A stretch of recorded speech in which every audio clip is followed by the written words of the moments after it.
Thank you very much, Mally. I thought that was brilliant. You can tell that she's, a top writer. There were just a couple of things I couldn't resist picking up on. One was this thing about teachers telling you can't do it.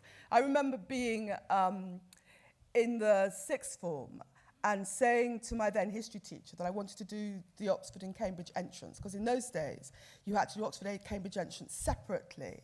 As a separate exam, you had to do Latin, and I had dropped Latin years ago. And I said to her, I wanted to do Oxford and Cambridge entrance. I said it meant staying on an extra year.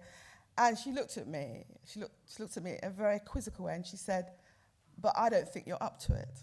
She didn't mince her words. But something, God knows, maybe my Jamaican ancestors, spoke in my head. And I said to her, but I do, and that's what matters, isn't it? And I did do the Oxford and Cambridge entrance. I did go to Cambridge, and I'm standing in front of you today. The other thing is just about those deadly West Indian fathers. I always remember my father saying to me, and this will sound very brutal to a lot of you, he always said to me, I remember coming home from school one day, and I'd come second in the class, and I was quite pleased with myself, actually, second. And he looked at me and he said, it's no good coming second. You always have to be better than white people. Now, that will sound brutal, but it stood me in good stead. Always having to be the best. Now, without talking about the best, I would like to invite to the stage a man who was the first black chief executive officer of a FTSE 100 company. He's the chief executive officer of Prudential.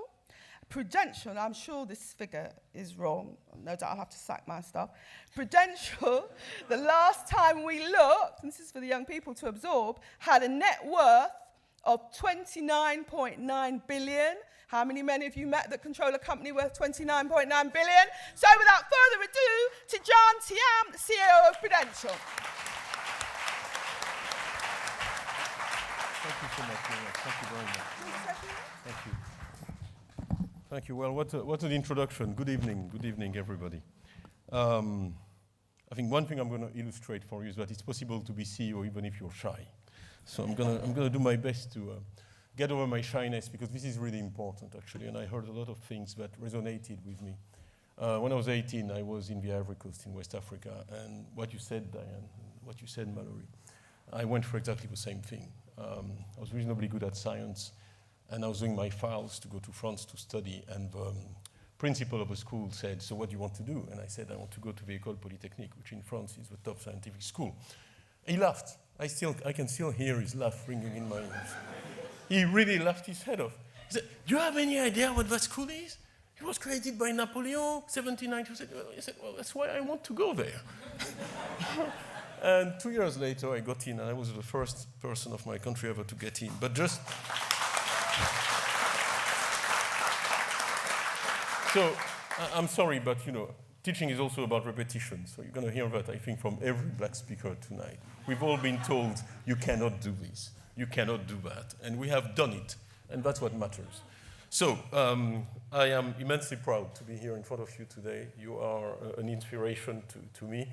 It's very nostalgic for me, because I'd never thought about it. But actually, when I was your age, I won the national maths competition in the Ivory Coast. And I remember receiving my prize, standing here, etc. So the path from where you are today to anywhere in life is open to you.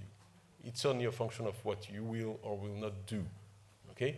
And as I think you said, it's okay to fail. What's not okay is not to try, okay? I have two sons. We try to improve from generation to generation, so they're both taller than I am by now. So when I walk on the street, I'm like that, they go around me.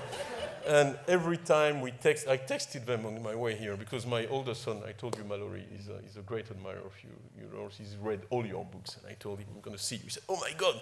But we always sign off with YWC, which in our family means yes, we can. Okay. Sorry, I am emotional, I can't help it. So, I am African after all.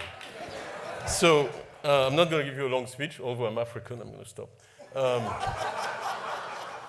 Just one thing, because you read a lot of things in the media about me. One thing you will not have read is the day I was announced as CEO of Prudential, the share price opened at £2.35. It's 11.80 today.